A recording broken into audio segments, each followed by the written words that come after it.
Maria institute of medical technology കേന്ദ്ര സർക്കാരിന്റെ വികസന ഏജൻസിയായ ഭാരത് സേവക് സമാജിന്റെയും NSTCയുടെയും അംഗീകാരത്തോടുകൂടി നടത്തുന്ന തൊഴിലധിഷ്ഠിത കോഴ്സുകളിലേക്ക് അഡ്മിഷൻ ആരംഭിച്ചിരിക്കുന്നു. വിജയകരമായി ട്രെയിനിംഗ് പൂർത്തിയാക്കുന്ന ഏവർക്കും വിദേശത്തും സ്വദേശത്തും തൊഴിലവസരം. 2026 ലോകകപ്പ് ഫുട്ബോൾ ആവേശം കുട്ടികളിലേക്ക് എത്തിക്കുക എന്ന ലക്ഷ്യത്തോടെ എങ്കക്കാട് രാമസ്മാരക ലോവർ പ്രൈമറി സ്കൂളിൽ കിക്ക് ഓഫ് സംഘടിപ്പിച്ചു. അർജന്റീന, ബ്രസീൽ, പോർച്ചുഗൽ എന്നീ പ്രിയ ടീമുകളുടെ ജേഴ്സികൾ അണിഞ്ഞ് ആവേശത്തോടെയാണ് കുട്ടികൾ സ്കൂളിലെത്തിയത്. ഹെഡ് മിസ്ട്രസ് ഗിനിത ഗിൽബർട്ട് ആദ്യ കിക്ക് ഓഫ് നടത്തി പരിപാടി ഉദ്ഘാടനം ചെയ്തു.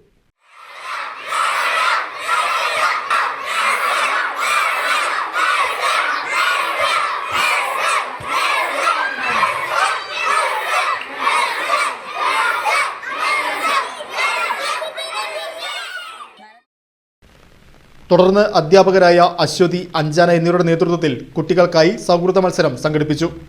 അർജന്റീന, ബ്രസീൽ, പോർച്ചുഗൽ ബാനറുകളിൽ അണിനിരന്ന കുട്ടികൾ ഗോൾ പോസ്റ്റിലേക്ക് പന്തടിച്ച് മത്സരിച്ചു. വാശിയേറിയ ഈ പോരാട്ടത്തിൽ മറ്റു ടീമുകളെ പരാജയപ്പെടുത്തി അർജന്റീന വിജയം കണ്ടു. ഇതിനു പിന്നാലെ സ്കൂളിൽ 5 ടീമുകളെ പങ്കെടുപ്പിച്ച് സെവൻസ് ഫുട്ബോൾ മത്സരവും സംഘടിപ്പിച്ചു. 10 മിനിറ്റ് നീണ്ടുനിന്ന ആവേശകരമായ മത്സരങ്ങൾക്കൊടുവിൽ സെവൻസ് ഫുട്ബോളിലും അർജന്റീന ടീം തന്നെ ജേതാക്കളായി. 2026 ലോകകപ്പിനെ അനുസ്മരിപ്പിക്കും വിധമുള്ള വൻ ജനപങ്കാളിത്തവും ആവേശവുമാണ് സ്കൂൾ മൈതാനത്ത് ദൃശ്യമായത്.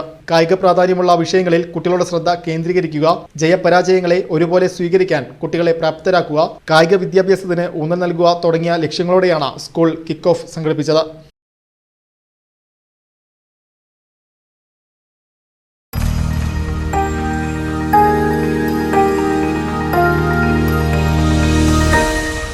You are watching VCV News.